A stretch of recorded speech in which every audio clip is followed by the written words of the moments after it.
Are you ready to take full control of your physical, emotional, and spiritual health? Are you ready to experience great success in your life? Health Talk with Dr. Diane, MD, will teach you the tools and strategies to help you take control of your health and inspire you to live your best life. Now here is your host, Dr. Diane A. Thompson, MD. Welcome to Health Talk with Dr. Diane, MD. This is a show that's designed with you in mind. The goal here is to share accurate health information and provide inspiration that may improve your health and your life. I am your host, Dr. Diane A. Thompson, MD, and as always, I appreciate you spending your time here, and we will continue to bring you the best in inspirational health information. Again, the show is aired each week on 1570 AM WIGO in Atlanta, as well as 95.1 FM KSBT Radio in Houston. All shows are aired and archived online at FMG Radio, Blog Talk Radio, Radio Invasion FM, TuneIn Radio, Stitcher Radio, as well as YouTube. And of course, all of our archives are also found on iTunes. For details and show times, please go to my website at drdianethompson.com. And while you're there, please sign up for updates. And also find me on Facebook at facebook.com/Dr. Diane A. Thompson. And on Twitter, and my Twitter handle is at Dr. Diane MD. Now you're joining us for part 2 of our interview with Dr. Christine Salter. I do want to remind you that the information provided is for educational purposes only. It's not intended for diagnosis or treatment.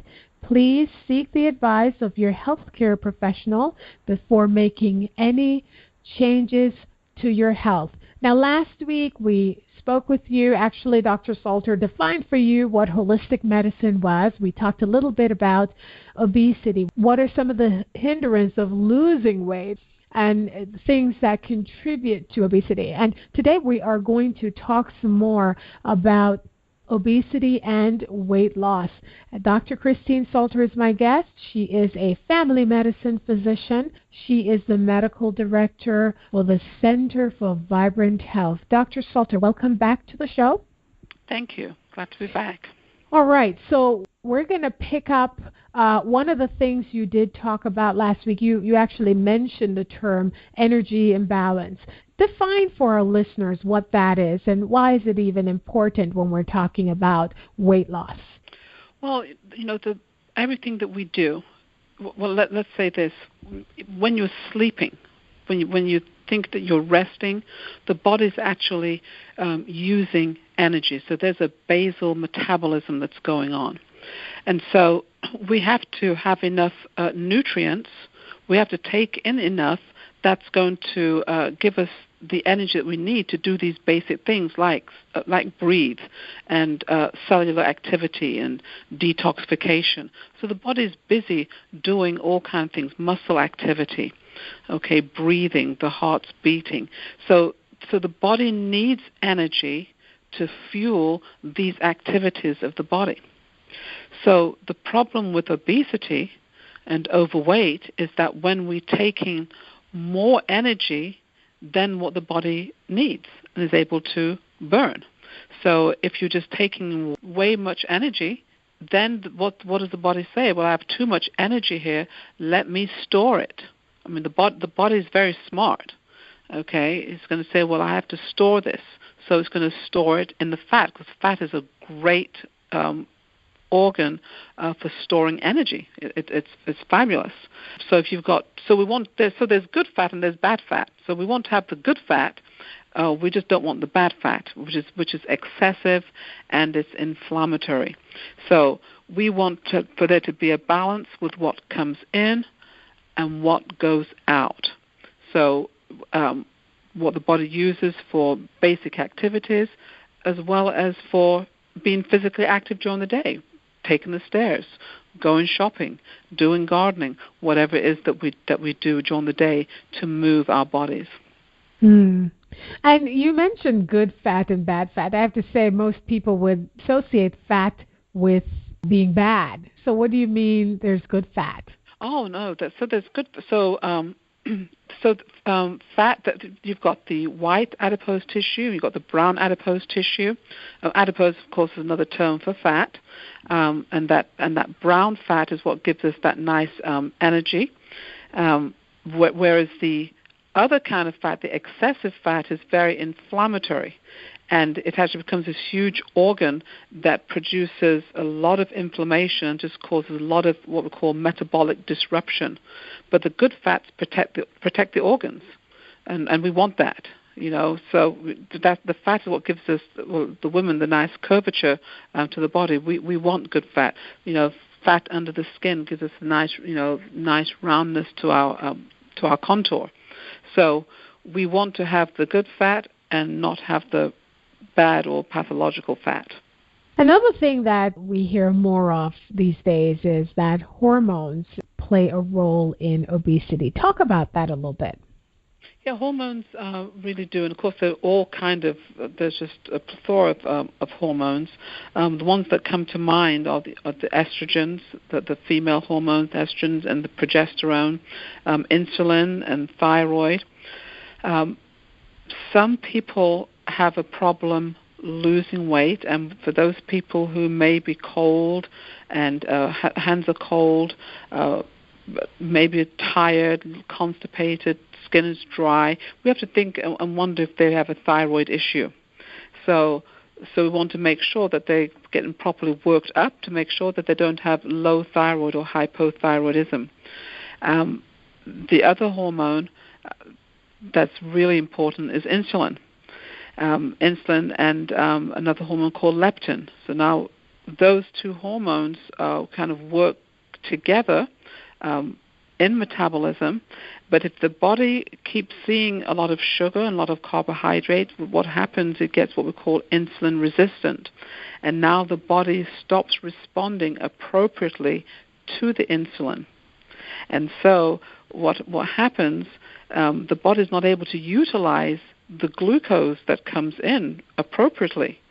And now that this person, even though they're taking in all these sugar-sweetened beverages, the body's not utilizing it because now it's resistant to the insulin. And that person can feel very tired. So not only are they gaining weight, they're tired at the same time because they're basically starved for energy. And I experienced this personally. Because as my insulin went up, it also caused sodium to be retained. So now my ankles were swelling, and then I was feeling tired. If I saw a flight of stairs, my heart sank. So I did not want to go up those stairs. I'm looking for the elevator. Where's the elevator? Where's the escalator? Let me find those. It was just amazing to see the domino effect of what happened. And so that's insulin resistance, that's leptin resistance, which is also to do with satiety. So it's not just simply taking in too much energy and not putting it out. There's also what's going on in the brain as far as, are you feeling satisfied, satiety. And as the hormones get imbalanced, then that also gets, we get a problem with that too. So you're eating, or we're eating, and we don't feel filled, and we just keep on eating, you see. And people say, okay, especially late in the evening, they go to the refrigerator, not even sure what they're looking for, but they're in that refrigerator looking for something to eat, because their brain is telling them, you need something to eat, when really they've got plenty of energy that they took in during the day, and now the brain's saying you need more. Now, one of the things, and I interviewed someone recently, and they were talking about sleep health, and one of the things they did talk about was the role of sleep deprivation in obesity. They mentioned that, that's something we hadn't thought about, but now we know that sleep deprivation affects many, many things. How does it affect obesity? Okay, so when we go to sleep on time, where the body's on a circadian rhythm, so the hormones get released just at certain times of the day. Okay, so we're supposed to go to bed by about 10 o'clock. Okay, and what should happen at that point? The cortisol should be at its lowest level, and the insulin also at its lowest level, and then we have the hormone melatonin that will be rising as we go into our sleep, and also human growth hormone also rises. And so if we go to bed on time, we've got this nice symphony of hormones working. And while we're sleeping, the growth hormone is doing its work with the immune system. It's repairing different things. But if we now are not going to bed till midnight or 1 o'clock in the morning, then that rhythm gets thrown off. Not only that, so the growth hormone gets disrupted, but now instead of the insulin being low, the insulin becomes high. And then so does the cortisol. So what does cortisol do? Cortisol raises blood sugar. That's what it does. It raises blood sugar, and that's why when we stay up late, we feel hungry, right? We feel hungry because the cortisol now is flying a little higher now, and it's wanting to raise the blood sugar. So the blood sugar comes up, we go and eat something, the blood sugar dips, we get hungry again, and we want to keep on eating when we should actually be sleeping. So as our cortisol goes up and the blood sugar goes up, the body goes into a mode. It goes into a mode of let me store fat mode, and that's the contribution of sleep deprivation to weight gain. Those of us, though, who work the day shifts, we can make adjustments now that we've heard this. But what if your patient is a night shift worker? Are these patients doomed? What do you tell them? Truthfully, it is a challenge. It is a challenge with a night shift. Now, the body is remarkable and will adjust itself, but still it's designed to be on, it's supposed to be on the daytime rhythm. So it does become a problem. And so people who do the late shift or swing shifting, doing the night shift, they really have to pay attention and be even more diligent about what they do with their health, how they eat, exercise, all those things. They have to be much more diligent because they are completely thrown off. The body tries to accommodate, and it does its best, but it's not ideal. And that's just the physiology of it. All right, so I'm talking with Dr. Christine Salter, who is the medical director for the Center for Vibrant Health and Wellness. What about stress? How does that play a role in obesity?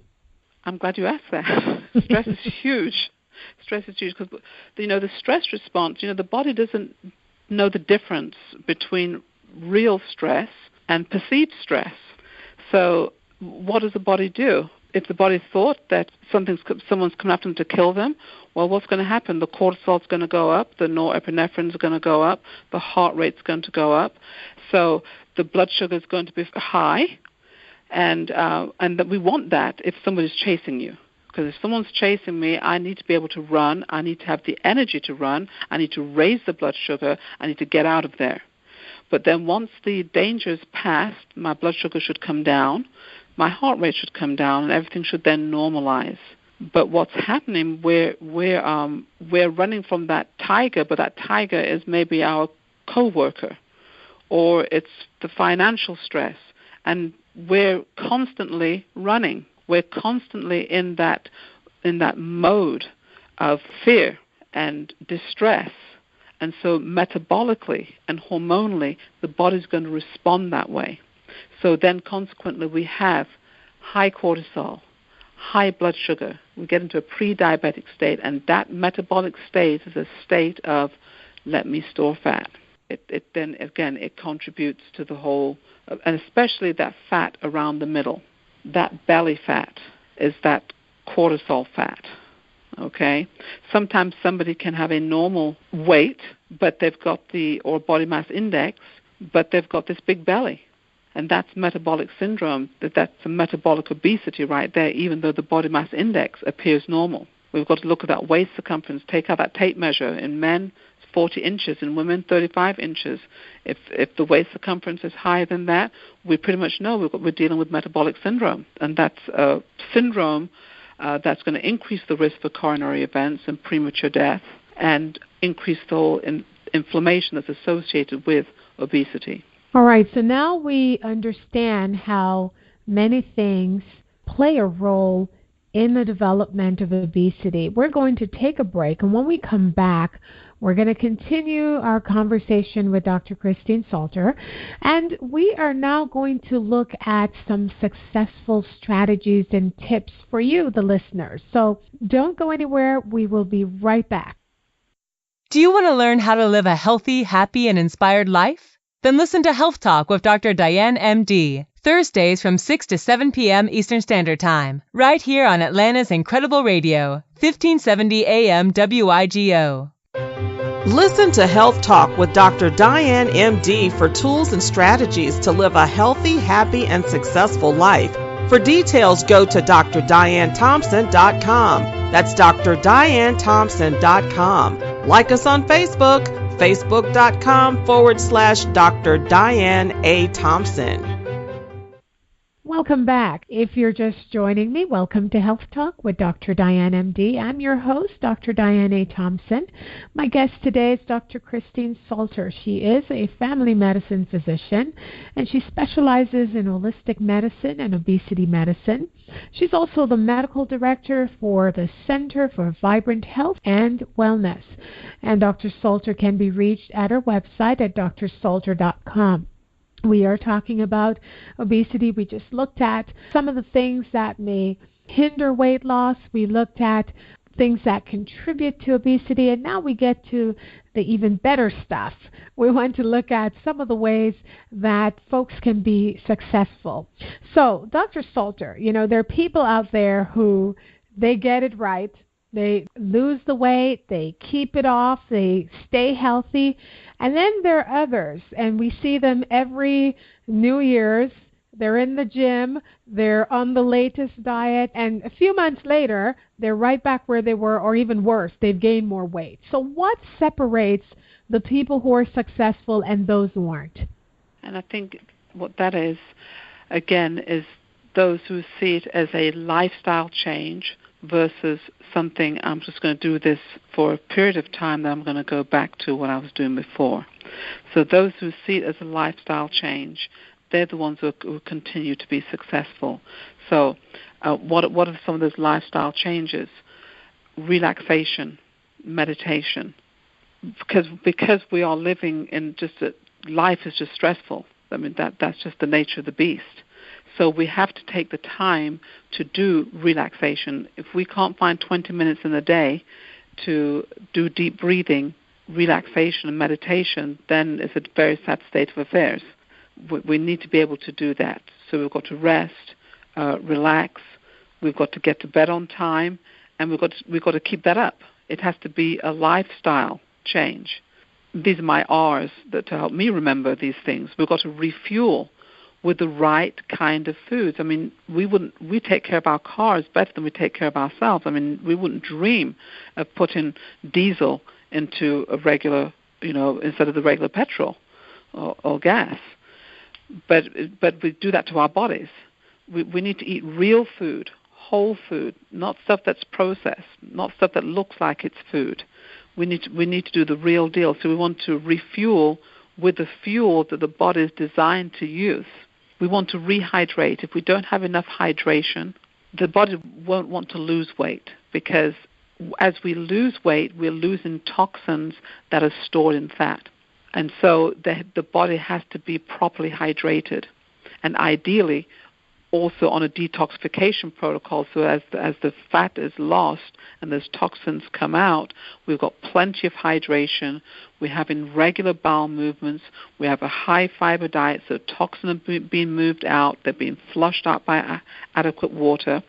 And we need to make sure that we're moving. We need to be physically active. If we sit down all day, the studies show that if we sit all day, the body gets the signal that it must lay fat. Even if you go to the gym and work out for 3 hours at the end of the day, we need to get up on the hour, even if it's just for 2 or 3 minutes. We have to get up and move so that the body gets a different signal, that it's not signaling, okay, let me lay down fat because I'm just sitting there for 3, 4, 5 hours.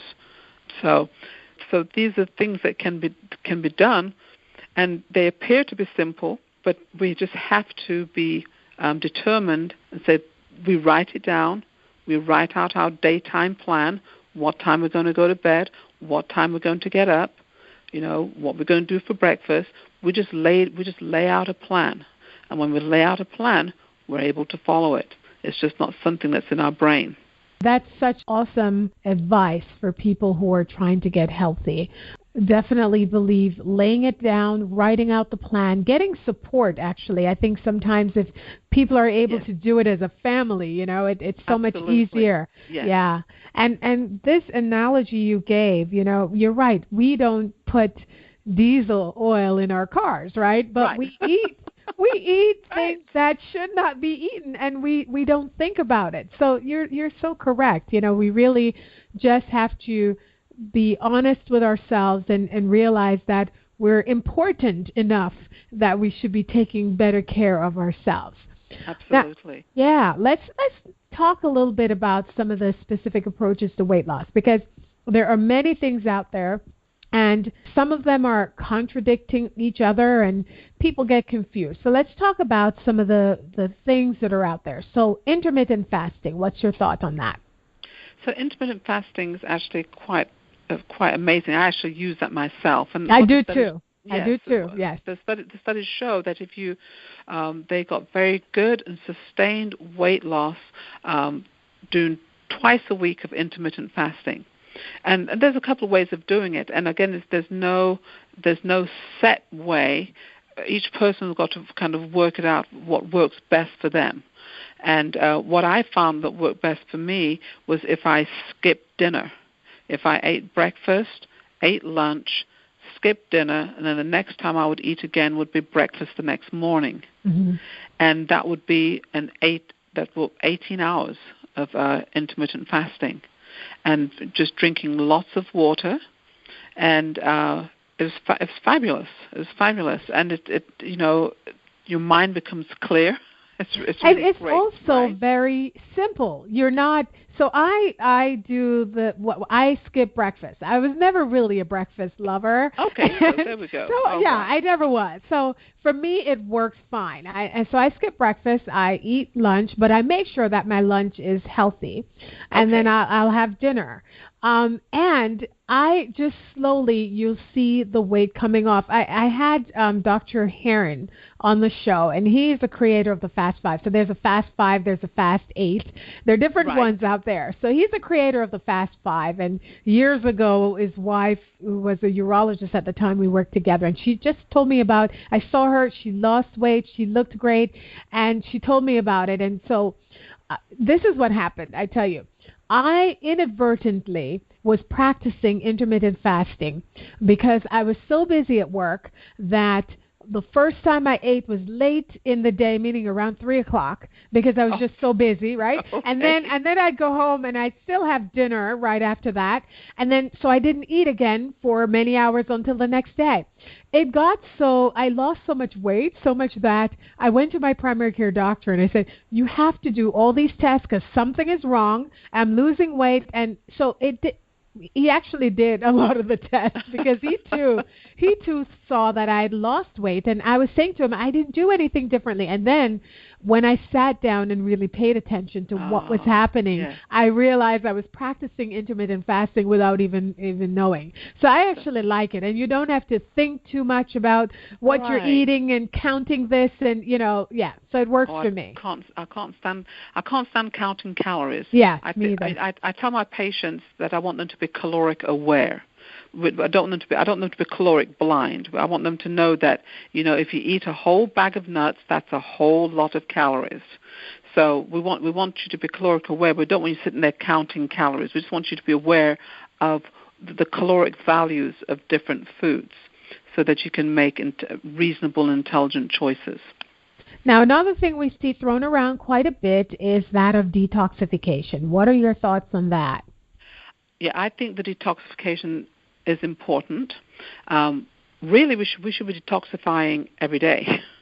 Well, what do you mean by detoxifying? Because I think it means different things to different people. So what I'm talking about, the liver can get a little burden with the different things that we're eating and the different toxins that it has to deal with day in, day out. And so I like to at least seasonally go and do a detoxification and do botanicals that are really good for the liver, that are targeted for the liver, but then we also look at the other organs of detoxification. That's the skin, and also the gastrointestinal tract, the kidneys. So again, we want to be drinking lots of water, which we should be doing every day, right? Mm-hmm. I encourage patients to do dry brushing to stimulate the skin, stimulate the lymphatics. We want to make sure that we are having daily bowel movements without straining, and daily, a couple of times a day. So we want to make sure that all organs of detoxification are working well. But we know that when there's excess weight and we've got excess fat, very often they find a lot of toxins in the fat. So it's important that when we're actively losing weight, that we do have the right botanicals and nutrients in place to assist the body's process of moving that out and moving it out safely. What about your thoughts on medications that are used in weight loss? You know, as a obesity medicine doctor, I am trained to prescribe those medicines. And again, in individual cases, they may be appropriate. Some of them are a little challenging because of their side effects. So that's not the first place that I start. You know, I prefer to start with a lifestyle because the medicines are only used for a period of time. Still, you know, even if we're going to use a medicine, even for 12 weeks, you know, like phentermine, it's only approved for 12 weeks anyway. And what are we going to do after the 12 weeks? It's got to be the lifestyle change. That's what's going to maintain it. And when we look at studies over a year's time, or 2 years' time, the people who keep the weight off are the people who continue to exercise. In addition to their dietary change, it's the ones who are consistently exercising. So I wanted to, as we're getting close to the end, okay. I love to leave the listeners with a tip of the week. So, you know, for someone who's embarking on this journey of weight loss, and we encourage them to do so because we know all the bad things associated with obesity. What tip, and you've shared many tips with us, but what would you say is the most important tip to ensure success? Oh, boy, that's a hard one. I would say I'm going to combine the tip to make sure that they're doing relaxation and avoid eating late at night. Avoid eating late at night. And that's something I had to work on that because, like you, I work long hours, and you know, right. I would come in exactly. sometimes, and yeah. So I had to change that about myself. All right, so those are great tips, and I really thank you, Dr. Salter, for being on the show. Again, Dr. Salter is the medical director for the Center for Vibrant Health and Wellness, and her website is drsalter.com. And Dr. Salter, are you on social media? You want to share? Yes, I am. My practice is on Facebook, and so yes. So they can like you on Facebook. That's right. And so I'll leave you listeners with a quote of the week, and it says, a huge part of losing weight is believing you can do it and realizing it won't happen overnight. Remember, as I tell you each week, your health is your wealth, and we now know that obesity is a major robber of good health. So this is a great time, using some of the strategies that Dr. Salter suggested, that you start working on your weight and getting yourselves back to good health. So again, please do something healthy for yourselves this week. And until I see you guys next time on the broadcast. Again, Dr. Salter, thank you for being on the show. Thank you. I enjoyed it. Thank you. Take care, everyone. You have been listening to Health Talk with Dr. Diane, MD, on 1570 AM WIGO. Please tune in every Thursday at 6 p.m. Eastern Standard Time for the best in inspirational health information. If you have missed any part of this broadcast, would like to find out more about Dr. Diane A. Thompson, or would like to receive her ebook on stress, please go to drdianethompson.com. That's drdianethompson.com. And like us on Facebook at facebook.com/Dr. Diane A. Thompson. Remember, your health is your wealth, so do something healthy for yourself. Have a great evening.